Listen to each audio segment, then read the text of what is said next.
മഴ പെയ്ത സമയത്ത് റോഡിൽ കൂടി നിന്ന ആളുകളെല്ലാം പൊടുന്നനെ ജോണിയുടെ കടയുടെ വരാന്തയിലേക്ക് ഓടിക്കയറി. ഈ സമയത്തായിരുന്നു അതിഭീകര ശബ്ദത്തിൽ ഒരു മുഴക്കം കേട്ടത്. നടുങ്ങിപ്പോയ ആളുകൾ കടയ്ക്കുള്ളിലേക്ക് നോക്കിയ സമയത്ത് അകത്തെ സീറ്റിലിരുന്ന് അന്നത്തെ വരവ് ചെലവ് കണക്കുകൾ എഴുതിക്കൊണ്ടിരുന്ന ജോണി മേശയ്ക്ക് മുകളിലേക്ക് മറിഞ്ഞു വീണ് കിടക്കുന്നതാണ് കണ്ടത്. കടയ്ക്ക് പുറത്തുനിന്ന ആളുകളും കടയിലെ ജീവനക്കാരും ജോണിയുടെ അടുത്തേക്ക് ഓടിയെത്തുകയും അദ്ദേഹത്തെ കുലുക്കി വിളിച്ചു നോക്കുകയും ചെയ്തു. എന്നാൽ യാതൊരു അനക്കവുമില്ലാത്ത സാഹചര്യത്തിൽ ജോണിയെ ഉടൻ തന്നെ അവിടെ ഉണ്ടായിരുന്ന ഒരു ജീപ്പിൽ കയറ്റി തൊട്ടടുത്തുണ്ടായിരുന്ന ഒരു പ്രൈവറ്റ് ആശുപത്രിയിലേക്ക് കൊണ്ടുപോയി. ജോണിയെ പരിശോധിച്ചു നോക്കിയ ഡോക്ടർ ഹൃദയസ്തംഭനം മൂലം അയാൾ മരണപ്പെട്ടു എന്നാണ് ജോണിയെ ആശുപത്രിയിലേക്ക് എത്തിച്ച ആളുകളോട് പറഞ്ഞത്. അതുതന്നെയാവും സംഭവിച്ചതെന്ന് നാട്ടുകാരും കരുതി. ചാവക്കാട് മാർക്കറ്റിലെ പച്ചക്കറി മൊത്തക്കച്ചവടക്കാരനായ ജോണിയുടെ അപ്രതീക്ഷിതമായുണ്ടായ മരണം നാട്ടുകാരെ ആകെ ഉലച്ചു. വിവരമറിഞ്ഞ് നാനാഭാഗത്തു നിന്നും ആളുകൾ ജോണിയുടെ വീട്ടിലേക്ക് എത്തി. മരണാനന്തര ചടങ്ങുകളിലേക്ക് കടക്കുന്നതിന് മുൻപായി ജോണിയുടെ മൃതദേഹം കുളിപ്പിക്കുന്നതിനായി അദ്ദേഹം ധരിച്ചിരുന്ന ഷർട്ട് അഴിച്ച സമയത്തായിരുന്നു അതുവരെ കണ്ടിട്ടില്ലാത്ത ഒരു മുറിവ് ജോണിയുടെ മുതുകിൽ അദ്ദേഹത്തിന്റെ മകൻ കാണുന്നത്. ജോണി ധരിച്ചിരുന്ന ഷർട്ട് പരിശോധിച്ചു നോക്കിയപ്പോഴും അതിലും മുതുകിന്റെ ഭാഗത്ത് വട്ടത്തിൽ കുറച്ചിടയിൽ തുണി കീറിയിരിക്കുന്നതായി മകന്റെ ശ്രദ്ധയിൽപ്പെട്ടു. അവൻ ആ വിവരം ഉടൻ തന്നെ ജോണിയുടെ സഹോദരങ്ങളെയൊക്കെ അറിയിച്ചെങ്കിലും ഒരുപക്ഷെ ജോണിയെ ആളുകൾ ചേർന്ന് ആശുപത്രിയിലേക്ക് കൊണ്ടുപോകുന്നതിനായി ജീപ്പിൽ കയറ്റിയ സമയത്ത് ജീപ്പിൽ കുരുങ്ങി തുണി കീറിയതും ശരീരത്തിൽ മുറിവുണ്ടായതുമായിരിക്കാമെന്നാണ് ജോണിയുടെ സഹോദരൻ മറുപടി പറഞ്ഞത്. ജോണിയുടെ സഹോദരൻ അങ്ങനെ പറഞ്ഞെങ്കിലും സംശയം മാറാത്ത ജോണിയുടെ മകൻ ആ ഷർട്ട് തന്റെ മുറിയിൽ ഭദ്രമാക്കി സൂക്ഷിച്ചു വെച്ചു. ഉച്ചയോടുകൂടി ജോണിയുടെ മൃതദേഹം മരണാനന്തര ചടങ്ങുകൾ പൂർത്തിയാക്കിയ ശേഷം പള്ളിയിൽ അടക്കം ചെയ്തു. അന്ന് വൈകുന്നേരവും ജോണിയുടെ മകന്റെ ഉള്ളിൽ ആ സംശയം നിഴലിക്കുകയായിരുന്നു. തൊട്ടടുത്ത ദിവസം തന്നെ ജോണിയുടെ ഷർട്ടുമായി മകൻ തൃശൂർ SP ഓഫീസിലെത്തുകയും ജോണിയുടെ മുതുകിൽ വട്ടത്തിലൊരു മുറിവ് കണ്ട കാര്യവും അതേ തുടർന്ന് അയാളുടെ ഷർട്ട് പരിശോധിച്ചപ്പോൾ ഷർട്ടിലുണ്ടായ കീറൽ കണ്ടെത്തിയതും പോലീസിനെ അറിയിക്കുകയും ആ ഷർട്ട് SP കൈമാറുകയും ചെയ്തു. ആ മകൻ പറയുന്ന കാര്യങ്ങളിലൊക്കെ എന്തൊക്കെയോ ചില വാസ്തവങ്ങൾ ഉണ്ടെന്ന് തോന്നിയ SP ഉടൻ തന്നെ കേസന്വേഷണം കുന്നംകുളം സർക്കിൾ ഇൻസ്പെക്ടറെ ഏൽപ്പിച്ചു. കാര്യങ്ങളൊക്കെ വിശദമായി കേട്ട CIക്കും ജോണിയുടെ മരണത്തിൽ എന്തോ ചില അസ്വാഭാവികതകൾ തോന്നി. അപ്പോഴേക്കും ആ വിവരം നാടാകെ പരന്നിരുന്നു. ജോണിയുടെ മരണം പോലീസ് സൂക്ഷ്മമായി അന്വേഷിക്കണമെന്നാവശ്യപ്പെട്ടുകൊണ്ട് ചാവക്കാട് മേഖലയിൽ ആളുകൾ ഒരു ആക്ഷൻ കൗൺസിൽ തന്നെ രൂപീകരിച്ചു.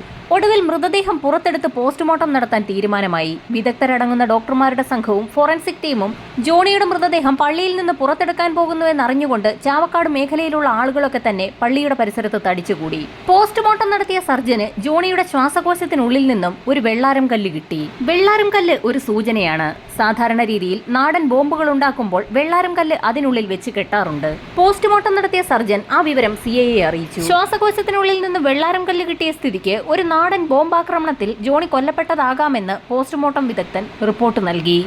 റിപ്പോർട്ട് കിട്ടിയതും CI അടങ്ങുന്ന സംഘം ജോണിയുടെ കടയിലെത്തി വീണ്ടും ഒരു അന്വേഷണം നടത്താൻ തീരുമാനിച്ചു.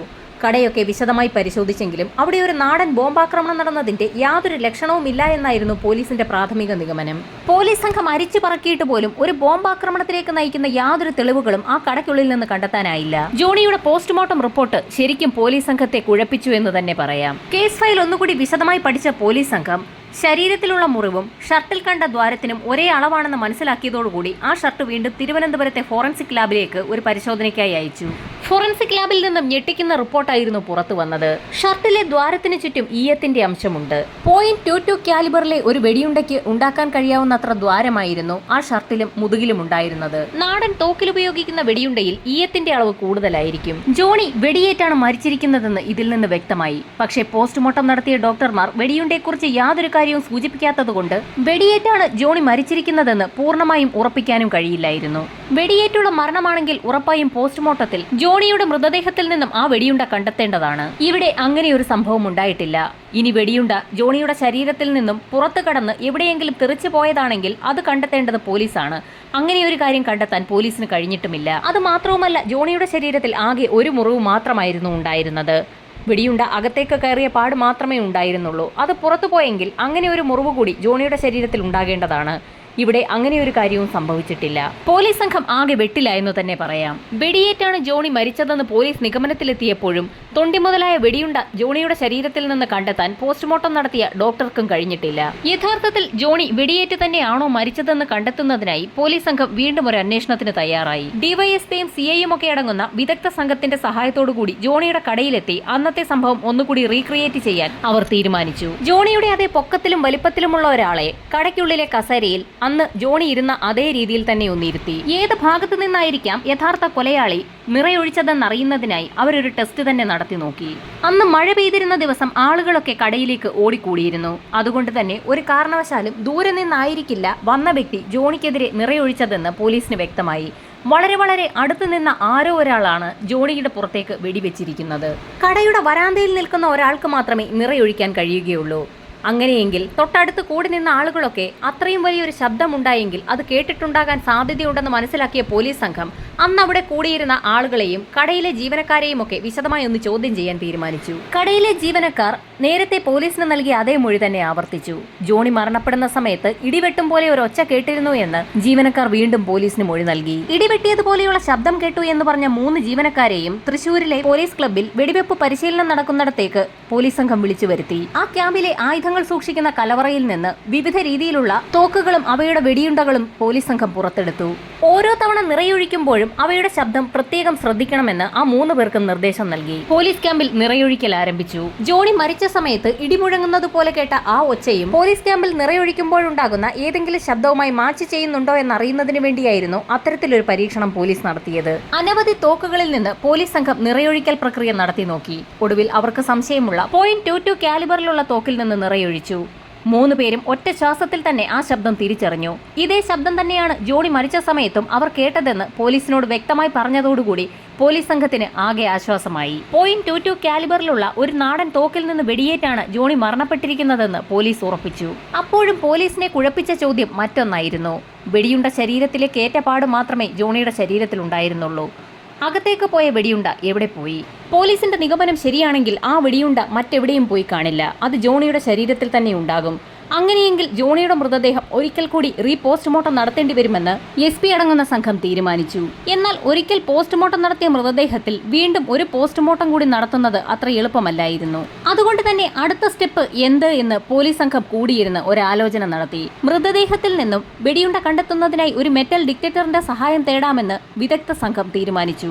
ഇതിനിടയിൽ ലോക്കൽ പോലീസ് അന്വേഷിച്ചിട്ടും കേസ് തെളിയാതെ വന്നതോടുകൂടി അന്വേഷണം ക്രൈംബ്രാഞ്ചിലേക്ക് മാറ്റി. അതുവരെയുള്ള ലോക്കൽ പോലീസിന്റെ അന്വേഷണം വിശദമായി തന്നെ പഠിച്ച ക്രൈംബ്രാഞ്ച് സംഘം മെറ്റൽ ഡിറ്റക്ടർ ഉപയോഗിച്ച് മൃതദേഹത്തിൽ നിന്നും വെടിയുണ്ട കണ്ടെത്താനാകുമോ എന്ന് ഒന്ന് പരീക്ഷിച്ച് നോക്കാൻ തന്നെ തീരുമാനിച്ചു. മെറ്റെക്സ് എന്ന കമ്പനിയുടെ മെറ്റൽ ഡിറ്റക്ടറാണ് അങ്ങനെ തൃശൂർ പോലീസ് ക്ലബ്ബിലേക്ക് കൊണ്ടുവന്നത്.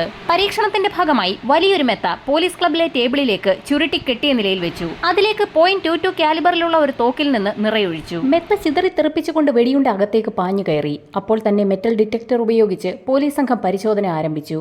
പെട്ടെന്ന് തന്നെ ബീപ് ബീപ്പ് എന്നൊരു ശബ്ദം കേട്ടു.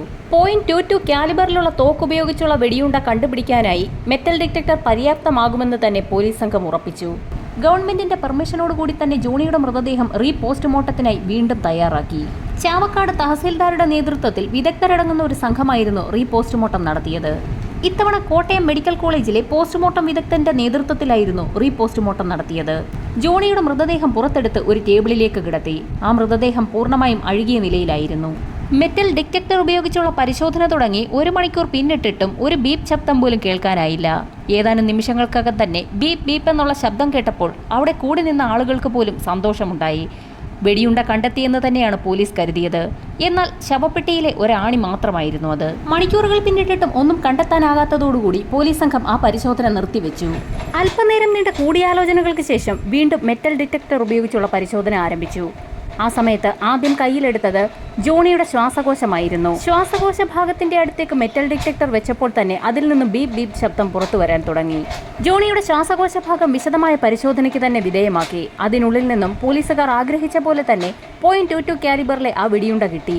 ജോണിയുടെ ശ്വാസകോശത്തിനുള്ളിലേക്ക് കടന്ന ആ വെടിയുണ്ട തന്നെയാണ് അയാളുടെ മരണകാരണമെന്ന് അങ്ങനെ അവിടെ തെളിയിക്കപ്പെടുകയാണ്. എന്നാൽ ശ്വാസകോശത്തിൽ നിന്ന് ലഭിച്ച ആ വെടിയുണ്ടയ്ക്ക് മറ്റൊരു പ്രത്യേകത കൂടി ഉണ്ടായിരുന്നു. സാധാരണയായി വെടിയുണ്ട തോക്കിൽ നിന്ന് പുറത്തു വരുന്ന സമയത്ത് അതിൽ ഉരച്ചിലുകൾ ഉണ്ടാകാറുണ്ട്. എന്നാൽ ഇതിൽ അങ്ങനെയൊന്നും കാണാനില്ല. നാടൻ തോക്കിൽ നിന്ന് പുറത്തു വരുന്ന വെടിയുണ്ടയ്ക്ക് മാത്രമേ അങ്ങനെ ഒരു പ്രത്യേകത ഉണ്ടാകാറുള്ളൂ. തൃശൂർ മലപ്പുറം ഭാഗത്തിന്റെ ചില ഏരിയകളിൽ കള്ളത്തോക്കുണ്ടാക്കുന്നവർ പ്രവർത്തിക്കുന്നുണ്ട് എന്നുള്ള കാര്യം പോലീസിനും അറിയാവുന്ന കാര്യമാണ്. അങ്ങനെ ആരോ ഉണ്ടാക്കിക്കൊടുത്ത ഒരു തോക്കിൽ നിന്നും വെടിയേറ്റാണ് ജോണി മരിച്ചിരിക്കുന്നത്.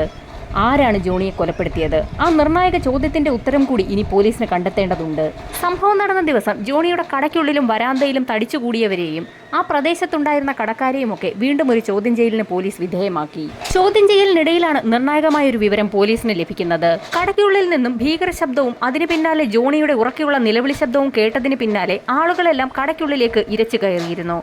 ആ സമയത്ത് ഒരു വ്യക്തി മാത്രം വളരെ ധൃതിപ്പെട്ട് ആ മഴയത്തുകൂടി ഇറങ്ങി നടന്നു പോകുന്നത് ചിലർ കണ്ടിരുന്നു. ആളുകളെല്ലാം കടയ്ക്കുള്ളിലേക്ക് ഓടുന്ന സമയത്ത് വിപരീത ദിശയിൽ നടന്നു പോകുന്ന ഒരു വ്യക്തിയെ ഒരു മിന്നായം പോലെയാണ് ആളുകൾ കണ്ടത്. എന്നാൽ ആ വ്യക്തിയുടെ മുഖം മാത്രം ആർക്കും അത്ര ഓർമ്മയുണ്ടായിരുന്നില്ല. അങ്ങനെ കടയ്ക്കുള്ളിൽ നിന്ന് പുറത്തേക്ക് പോയ ആളിനെ കേന്ദ്രീകരിച്ച് പോലീസ് അന്വേഷണം ആരംഭിക്കുന്നതിനിടയിലാണ് നിർണായകമായ മറ്റൊരു വിവരം കൂടി ലഭിക്കുന്നത്. സംഭവം നടക്കുന്നതിന് ഏതാനും ദിവസങ്ങൾക്ക് മുൻപ് അപരിചിതനായ ഒരു വ്യക്തി .22 കാലിബറിൽ ഉപയോഗിക്കുന്ന വെടിയുണ്ട തിരക്കി ആ പ്രദേശത്തൊക്കെ എത്തിയിരുന്നു. ആ വാർത്തയുടെ ചുവട് പിടിച്ചായി പോലീസിന്റെ ബാക്കിയുള്ള അന്വേഷണം. ആ അന്വേഷണം പുരോഗമിക്കുന്ന സാഹചര്യത്തിലായിരുന്നു അപ്രതീക്ഷിതമായി ക്രൈംബ്രാഞ്ചിൽ നിന്നും കേസന്വേഷണം CBIയിലേക്ക് കൈമാറുന്നത്. ഗവൺമെന്റിന് മേൽ അത്രയേറെ പ്രഷർ ഉണ്ടായിരുന്നതുകൊണ്ടാണ് അന്വേഷണം ക്രൈംബ്രാഞ്ചിൽ നിന്ന് CBIയിലേക്ക് കൈമാറിയത്. ക്രൈംബ്രാഞ്ച് സംഘം കണ്ടെത്തിയ വിശദമായ റിപ്പോർട്ടുകളുടെ അടിസ്ഥാനത്തിൽ തന്നെയായിരുന്നു CBIയും അന്വേഷണം ആരംഭിച്ചത്. യഥാർത്ഥത്തിൽ വെടിവെച്ച വ്യക്തി ആര് എന്ന് കണ്ടുപിടിക്കുന്ന ജോലി മാത്രമേ CBIക്കുണ്ടായിരുന്നുള്ളൂ. എന്തിനാണ് അയാൾ ജോണിയെ വെടിവെച്ചത്? അവർ തമ്മിൽ എന്ത് പ്രശ്നമാണുള്ളത്? ഇതായിരുന്നു CBIക്ക് മുൻപിലെ നിർണായക ചോദ്യങ്ങൾ. ജോണിക്കാരെങ്കിലും ശത്രുക്കളുണ്ടോ എന്ന് അന്വേഷിക്കുന്നതിന്റെ ഭാഗമായി ജോണിയുടെ ബന്ധുക്കളെയും തൊട്ടടുത്തുള്ള അയൽവാസികളെയും ഒക്കെ തന്നെ CBI വിശദമായ ചോദ്യം ചെയ്യലിന് വിധേയമാക്കി. എന്നാൽ ബന്ധുക്കളുമായും സുഹൃത്തുക്കളുമായും അയൽക്കാരുമായും ഒക്കെ വളരെ നല്ല ബന്ധം പുലർത്തിയിരുന്ന ഒരാളാണ് ജോണിയെന്നാണ് അന്വേഷണത്തിൽ തെളിഞ്ഞത്. അങ്ങനെ ആരുമായി ശത്രുതയില്ല എങ്കിൽ ഉറപ്പായും ബിസിനസ്സിൽ ജോണിക്ക് ശത്രുക്കൾ ഉണ്ടായിരിക്കാമെന്ന് CBI വിലയിരുത്തി. ആ അന്വേഷണം ചെന്നെത്തിയത് ചാവക്കാട് തന്നെ പച്ചക്കറി മൊത്തക്കച്ചവടം നടത്തുന്ന ഒരു വ്യക്തിയിലേക്കാണ്. ജോണിയുടെ ബിസിനസ്സിലെ വളർച്ച കണ്ട് അസ്വസ്ഥത തോന്നിയ അയാൾ ജോണിയെ കൊല്ലാൻ തീരുമാനിക്കുകയായിരുന്നു. അയാൾ പച്ചക്കറികൾ വിൽക്കുന്നതിലും വിലക്കുറച്ചായിരുന്നു ജോണി കടയിൽ സാധനങ്ങൾ കച്ചവടം ചെയ്തിരുന്നത്. അതിൽ ദേഷ്യം തോന്നിയ ആ വ്യക്തി ജോണിയെ ഇല്ലാതാക്കാൻ തീരുമാനിക്കുകയായിരുന്നു. CBIയുടെ ചോദ്യം ചെയ്യലിൽ പച്ചക്കറി കച്ചവടക്കാരൻ എല്ലാ കുറ്റങ്ങളും സമ്മതിച്ചു. അയാളുടെ നിർദ്ദേശത്തോടുകൂടി ഒരു വാടക കൊലയാളിയുടെ സഹായത്തോടുകൂടിയായിരുന്നു ജോണിയെ വകവരുത്തിയത്. പച്ചക്കറി കച്ചവടക്കാരന്റെയും വാടക കൊലയാളിയുടെയും അറസ്റ്റ് പോലീസ് രേഖപ്പെടുത്തി. കേസ് കോടതിയിലെത്തി വിചാരണ ആരംഭിക്കുകയും ചെയ്തു. ചീഞ്ഞഴുകിയ ഒരു മൃതദേഹത്തിൽ നിന്നും മെറ്റൽ ഡിറ്റക്ടർ ഉപയോഗിച്ച് ഒരു വെടിയുണ്ട കണ്ടെത്തുന്ന സംഭവം ഇന്ത്യയിൽ തന്നെ ആദ്യമായിട്ടാണെന്ന് കോടതി വിലയിരുത്തി. ഡോക്ടർ ഉമാദത്തിന്റെ നേതൃത്വത്തിലുള്ള സംഘമായിരുന്നു അത്തരത്തിൽ വലിയൊരു കേസ് തെളിയിച്ചത്. കേസന്വേഷണം നടത്തിയ എല്ലാ ഉദ്യോഗസ്ഥരും കോടതിയുടെ പ്രത്യേക പ്രശംസയ്ക്ക് പാത്രമായി. സമാനതകളില്ലാത്ത പഴുതടച്ച അന്വേഷണമായിരുന്നു ചാവക്കാടെ പച്ചക്കറി കടക്കാരന്റെ കൊലപാതകവുമായി ബന്ധപ്പെട്ട് പോലീസ് നടത്തിയത്.